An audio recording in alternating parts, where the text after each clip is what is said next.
Alright, we're going to look at the Smoky Lake 2x6 Corsair today. We bought this last year for our maple syrup operation.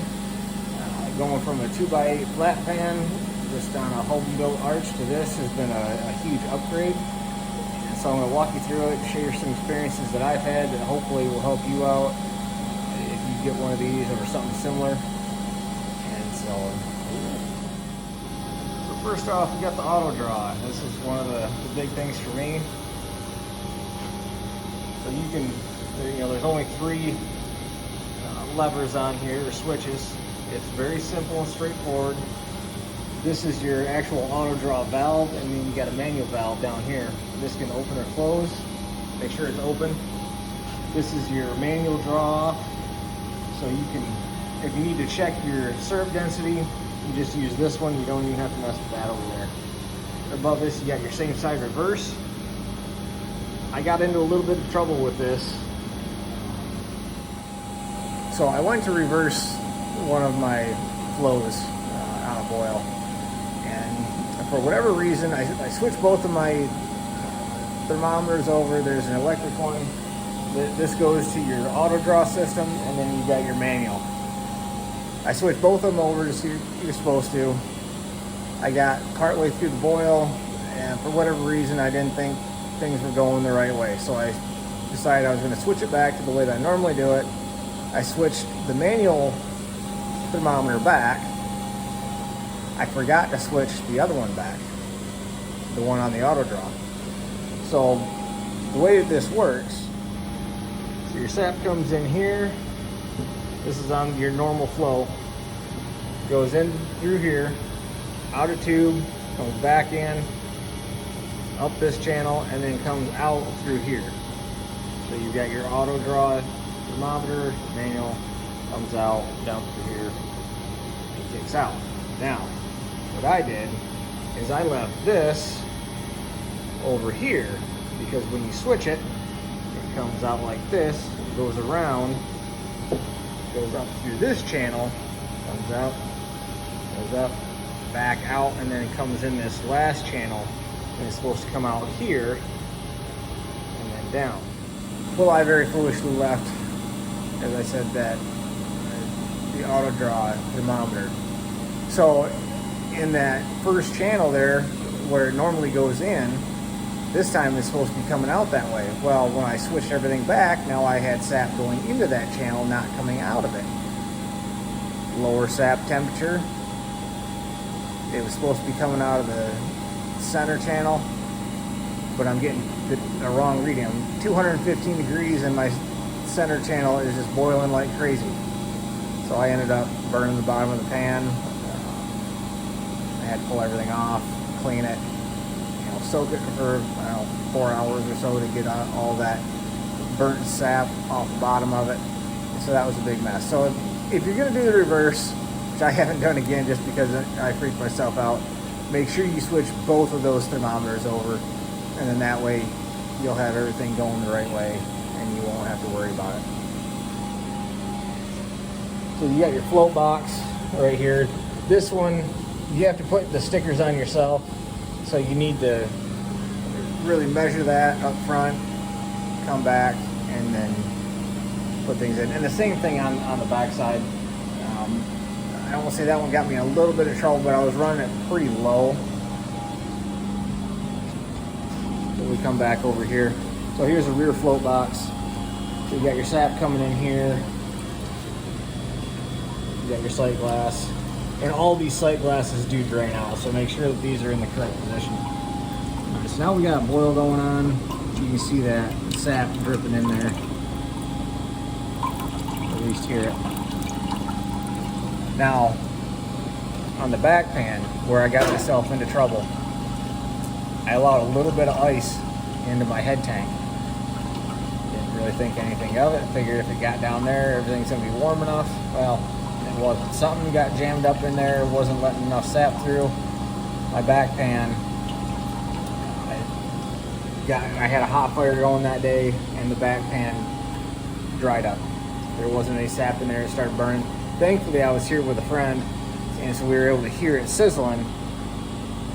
And I had, on the advice of a local sugar maker that's got about 20 years experience, I had a couple 5-gallon buckets of it was either sap or water. It's probably sap at that point in time. No, right now I'm keeping water on hand. So I was able to throw that in there, you know, cool that down so things didn't get really warped, but they got a little wavy in there. So be careful of that. No ice, no debris in your head tank. Make sure that thing is really, really clear. Because you've got $3,000 sitting on there. You really don't want to mess that up. So, coming around, this right here is where, because I have hoods, I've got to have this piece of pipe on here. So this is going to also tell me if I'm getting foamed up inside. If this thing is really running, instead of it just dropping down into this bucket right here, chances are I'm foaming up inside and I need to hit it with some defoamer. So right now it's pretty good. You can see it's boiling. Sometimes the boil gets even bigger than that. And same thing with the front. You know, obviously you want to keep an eye on your front pans. That's a pretty normal boil. Might even get a little bit bigger than that, but that's pretty normal. Although I do need to put some more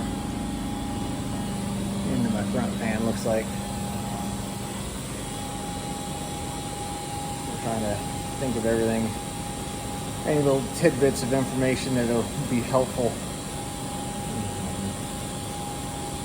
So we do have, if you're looking at getting one of these, I highly suggest the blower. So we got the blower down here. That's an addition. It's a $600 or $700, but it's worth it, especially if you don't have dry wood. The switch right here, I just got that wired down. Well, more like my father-in-law did it for me, because me and electrical, we don't go together. So he came out, he helped me out with that. That's an add-on that you have to do yourself. It does not come from Smoky Lake like that, unfortunately. I wish it did, because it's a really nice option, not having to go and unplug it every 5 or 10 minutes. And this thing does eat wood. It says 75 gallons an hour, but your wood consumption is going to reflect that. So when I've got 300-400 gallons a day that I'm going through, even after the RO, I'm still going through about a quart of wood. So we've been using these totes, 250 gallon tote, 275 gallon tote, cut the top off of it, pull the bladder out, fill that up with wood, and I can have this thing pretty well mounted. I can go through that in one day. If I'm burning hard for 8 to 9 hours a day, I'm going to burn through an entire quart of wood like this. The advantage of that, not so much the advantage of burning through a lot of wood, the advantage of the tote is that I can pick it up with my tractor, pulled in through these doors, and then I built a frame down here with wheels on it. I can just set it on that, and then I can push it anywhere inside my sugar shack. So if I need to get it out of the way, or if I need to move it to the other side, or whatever I need to do, I can do it. I've also got a wood stove back behind it for auxiliary heat.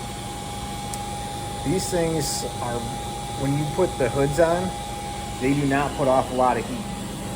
It can be 30 degrees outside and it might only get to be 40 or 50 in here. Don't think, in an uninsulated building, you're not going to have a lot of heat. This is stainless. The same thing as with the stack, with the steam stack and the smoke stack. They're the same metal. They're the same everything. Just this thing is burning really, really hot. Okay? Like Jim said, if your smokestack don't look like that, you ain't burning hot enough. And it's not hard to get it like that. I think after 2 burns, which was only about 150 gallons, that's how my smokestack looked. So, the one thing I will say for the guys up at Smoky Lake, I called Jim. Well, I was emailing, I don't remember if it was Jim or Angela or who it was that I was talking to, but I was emailing him about this unit. And my family and I, we went out, and I told him we were coming. We stopped at another dealer, at a CDL dealer up in the Upper Peninsula, Michigan, just to see what the competition had. I was pretty sure we were going to get this one, but it doesn't hurt to see what else is out there. Just check things out, do your homework. And they didn't have anything that I really cared for, either in price point or in their gallons per hour or anything like that. So we left there, and I called Jim. And I said, "Hey, it's looking like we're not going to make it by 5 o'clock or 5:30, whatever the closing time was." I said, "Is there any way somebody can be there a little bit later? Like, we're coming all the way from Michigan, and we want to get this deal done, and we want to be able to leave tomorrow." And so if you're really coming, he said, "I'll stay up. I'll stay at the shop." And so we got there, and we were right on. We were half hour, 45 minutes late, just like what we said. And then he stayed on for another hour, hour and a half while we went through everything on this machine, because I was very uneducated as far as what thing to do. I'd only been in another sugar shack once, professional size sugar shack. And so we just went through all the little details of what does what and how to operate it, the advantages of some of the other systems like the filter press. And so we ended up picking up the filter press and this on the way home. But because we needed the hoods, he didn't have the hoods. He had the guys come in at 5 o'clock the next morning and make the hoods so that we could be on the road by 10 or 11 o'clock. I think it was 10. At least that was the goal. And we had everything pretty well wrapped up and loaded at 10 o'clock, and then I was able to go pick my family up, and we were on the road, and we got home that night. It was a long day, especially with 2 little kids, but they're very accommodating, I would say. We never spent a dime there, never bought anything from Smoky Lake, and they were willing to help us out like that. That just goes a long way, I think, to their customer service viability and what they're willing to do for their customers. So if you're looking at something, I think this would be a very good unit. They're not cheap, but they've got all different sizes. So hope this helps you out. We'll see you down the road.